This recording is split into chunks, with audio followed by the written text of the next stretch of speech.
सर्वांना माझा नमस्कार. झेडपी डिजिटल या आपल्या यूट्यूब चॅनलवर मी आपणा सर्वांचं हार्दिक स्वागत करतो. मित्रांनो, आज आपण या ठिकाणी पाहणार आहोत परिसर अभ्यास भाग 1 वर्ग 4. TETसाठी या पुस्तकावर आधारित विचारले जाणारे महत्त्वाचे असे प्रश्न या ठिकाणी 50 प्रश्न आपण या ठिकाणी पाहणार आहोत. चला तर मग सुरुवात करूया. पहा, या ठिकाणी पहिल्या धड्यावर आधारित असलेले प्रश्न 5 प्रश्न या ठिकाणी आपण पाहणार आहोत. पहिला प्रश्न आहे, कोंबडीच्या अंड्यातून पिल्लू बाहेर यायला किती दिवस लागतात? तर या ठिकाणी पहा 21 दिवस लागतात. पुस्तकामधील जर संदर्भ आपल्याला दिला तर 20 ते 22 दिवस लागतात. म्हणजे पर्यायामध्ये जे उत्तर असेल ते आपण या ठिकाणी ते उत्तर निवडायचं आहे. जर 21 दिवस असतील तर 21 दिवस निवडायचे आहे आणि 20 किंवा 22 दिवस असतील तर हा उत्तराचा क्रमांक आपल्याला निवडायचा आहे. त्यानंतर पुढचा प्रश्न आहे, फुलपाखराच्या अळीला काय म्हणतात? पहा, या ठिकाणी सुरवंट असे म्हणतात. फुलपाखराच्या अळीला सुरवंट असे म्हणतात. पुढचा प्रश्न आहे, रूपांतरण म्हणजे काय? पिल्लू आणि प्रौढ यांच्या रूपात फरक असणे. म्हणजे पिल्लू आणि प्रौढ यांच्या रूपात जो फरक झालेला असतो त्या फरकालाच आपण रूपांतरण असे म्हणतो. त्यानंतर पाहू शकतो आपण, कात टाकणे म्हणजे काय? कात टाकणे म्हणजे शरीराची वाढ होत असताना जुनी त्वचा काढून टाकणे, त्यालाच आपण या ठिकाणी कात टाकणे असं म्हणतो. त्यानंतर पुढचा प्रश्न आहे, बिबळ्या कडवा कोणत्या पानावर अंडी घालतो? तर तो रुईच्या पानावर अंडी घालतो. पुढचा प्रश्न पहा, या ठिकाणी पुढच्या धड्यावरील प्रश्न पाणी आणि साठवण. प्रश्न आहे, महाराष्ट्रात आड कोणत्या जिल्ह्यात जास्त पाहायला मिळत होते किंवा मिळत आहेत? तर पहा, आड म्हणजे विहीर. विहिरी जास्तीत जास्त सांगली या जिल्ह्यामध्ये आपल्याला पाहायला मिळतात. आटपाडी या ठिकाणी. पहा, हा महत्त्वाचा प्रश्न आहे, लक्षात असू द्या. त्यानंतर पुढचा प्रश्न, पाणी शुद्ध करण्यासाठी ग्रामीण भागात कशाचा वापर करतात? तर पहा, या ठिकाणी ग्रामीण भागामध्ये तुरटी फिरवणे किंवा गाळून घेणे याचा वापर करतात. पुढचा प्रश्न आहे, जलसंजीवनी म्हणजेच ORS कशासाठी वापरतात? तर त्याचा उपयोग होतो अतिसार किंवा उलट्यामध्ये शरीरातील पाणी टिकून ठेवण्यासाठी. या ठिकाणी ORSचा वापर या ठिकाणी केला जातो. पहा, या ठिकाणी पुढचा प्रश्न, उंचावरील टाकीत पाणी चढवण्यासाठी काय करतात? तर त्याचा आपल्या सर्वांना माहीत आहे की पंप, म्हणजे विद्युत किंवा डिझेलवर चालणारे जे पंप आहेत त्याचा वापर करतात. पुढचा प्रश्न आहे, छत्रपती शिवाजी महाराजांनी गडावर काय पाहून किल्ला बांधला? तर पाणी पाहूनच या ठिकाणी छत्रपती शिवाजी महाराजांनी गडावर किल्ले बांधले होते. म्हणजे पाण्याची उपलब्धता असेल तरच त्या ठिकाणी किल्ला बांधला होता. पुढचा प्रश्न या ठिकाणी पुढच्या धड्यावरील अन्नातील विविधता व पौष्टिकता.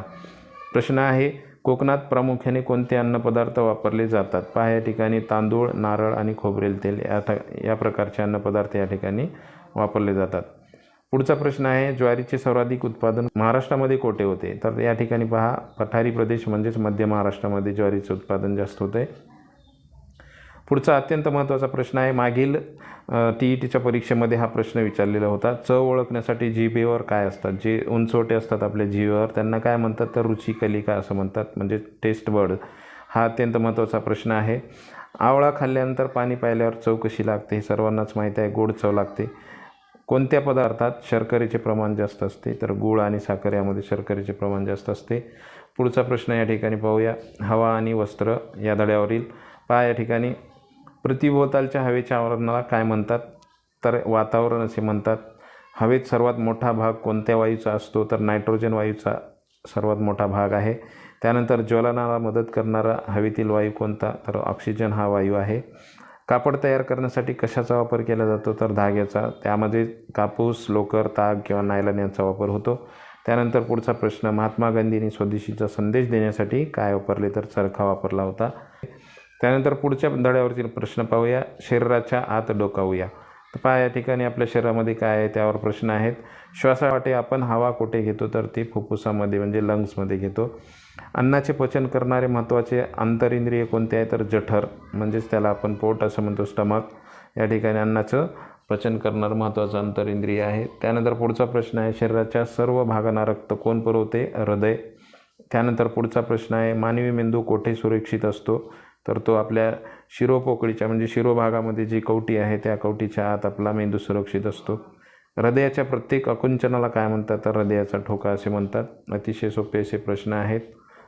पुढचे प्रश्न या ठिकाणी पहा, 6वा धडा नकाशा आणि दिशा.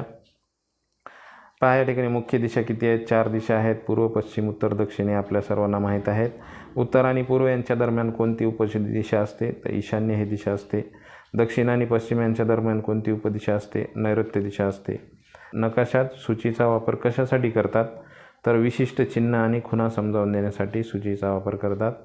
नकाशात नेहमी वरची बाजू कोणती दिशा दर्शवते, तर उत्तर दिशा दर्शवते. त्यानंतर आपण या ठिकाणी पाहू शकतो, या ठिकाणी पहा की दिशा आणि उपदिशांचा जो या ठिकाणी चक्र दिलेला आहे. त्यानंतर पुढचा प्रश्न आहे माझा जिल्हा आणि माझे राज्य या धड्यावर आधारित प्रश्न. या ठिकाणी पहा महाराष्ट्र राज्याची निर्मिती कधी झाली, 1 मे 1960. महाराष्ट्राची राजधानी उपराजधानी पहा, या ठिकाणी मुंबई ही राजधानी आहे आणि उपराजधानी नागपूर ही आहे. महाराष्ट्रातील सर्वात उंच शिखर कोणते, तर कळसुबाई हे उंच शिखर आहे. पृथ्वीच्या स्वतःभोवती फिरण्याला काय म्हणतात, तर परिवलन असे म्हणतात. आणि पृथ्वीच्या सूर्याभोवती फिरण्याला परिभ्रमण असे म्हणतात. त्यानंतर पुढचा प्रश्न जडणघडण म्हणजे काय, लहानाचा मोठा होताना मिळणारे संस्कार आणि अनुभव म्हणजेच या ठिकाणी त्याला आपण जडणघडण असे म्हणतो. पुढचा प्रश्न पाहूया समाज आणि संस्कार या पाठावर आधारित. पहा आपल्या देशाची राज्यघटना कोणत्या दिवशी अंमलात आली, आपण सर्वजण जाणतो 26 जानेवारी 1950 रोजी. समाजसेवा करणारे बाबा आमटे यांचे पूर्ण नाव काय, तर बाबा आमटे यांचे पूर्ण नाव पहा मुरलीधर देवीदास आमटे. पुढचा प्रश्न ब्रेल लिपी कोणासाठी असते, तर दृष्टीहीन अंध व्यक्तींसाठी ती असते. कुटुंबातील सदस्यांची संख्या कशामुळे बदलू शकते, आपण जाणतो की जन्म, मृत्यू आणि विवाह यामुळे कुटुंबातील सदस्यांची संख्या बदलू शकते. शाळा व्यवस्थापन समितीमध्ये कोणाचा सहभाग असतो, आता आपण शाळेवर काम करत असताना आपण जाणतो की शाळा व्यवस्थापन समितीमध्ये सर्वप्रथम पालक, त्यानंतर विद्यार्थी प्रतिनिधी तसेच शिक्षक या सर्वांची मिळून शाळा व्यवस्थापन समिती या ठिकाणी बनत असते. त्यानंतर पुढचा प्रश्न या ठिकाणी वाहतूक व संदेशवहन. वाहतुकीच्या जलद साधनापैकी एक कोणते आहे, जलद साधन म्हणजे या ठिकाणी विमान वाहतूक. प्राचीन काळी संदेश कोणाद्वारे पाठवले जायचे, तर या ठिकाणी आपण पाहतो कबुतराच्या साहाय्याने किंवा निरोप देणारा एखादा निरोप्या असायचा, त्यांच्याद्वारे संदेश पाठवले जायचे. सार्वजनिक संदेशवहनाचे साधन कोणते, रेडिओ, TV आणि वृत्तपत्रे ही सार्वजनिक संदेशवहनाची साधने आहेत. मोबाईल फोनच्या अतिवापरामुळे कोणाला जास्त त्रास झाला, तर पहा चिमण्या किंवा इतर जे पक्षी आहेत त्यांना या मोबाईलच्या नेटवर्कमुळे त्रास झालेला आहे. त्यानंतर पुढचा प्रश्न जाहिरातीच्या माध्यमातून कोणाचे मनोरंजन होते, तर पाहणाऱ्यांचे मनोरंजन होते म्हणजेच सर्व प्रेक्षकांचे. त्यानंतर पुढचा प्रश्न या ठिकाणी पहा 10वा धडा आपत्ती व पर्यावरण यावर आधारित प्रश्न आहेत. नैसर्गिक आपत्तींची 2 उदाहरणे सांगा, तर या ठिकाणी पाहू शकतो भूकंप आणि महापूर ही नैसर्गिक आपत्तीची उदाहरणे आहेत. समुद्रात येणाऱ्या भूकंपाच्या लाटांना काय म्हणतात, सुनामी असे म्हणतात. हवा प्रदूषित होण्याचे मुख्य कारण काय, वाहनाचा धूर आणि कारखान्यातील धूर. पर्यावरणाची हानी टाळण्यासाठी काय केले पाहिजे, झाडे लावणे आणि प्रदूषणावर नियंत्रण ठेवणे. लोकसंख्या वाढल्यामुळे कोणती समस्या निर्माण झाली, पाणी आणि अन्नाची टंचाई या ठिकाणी निर्माण झालेली आहे. तर अशा प्रकारे मित्रांनो आपण याच ठिकाणी आज 50 प्रश्न या ठिकाणी परिसर अभ्यास भाग 1 ते 10 या धड्यावरील पाहिले. आणि हा व्हिडिओ आवडला असेल तर लाईक करा, शेअर करा आणि माझ्या चॅनलला सबस्क्राईब करा. धन्यवाद.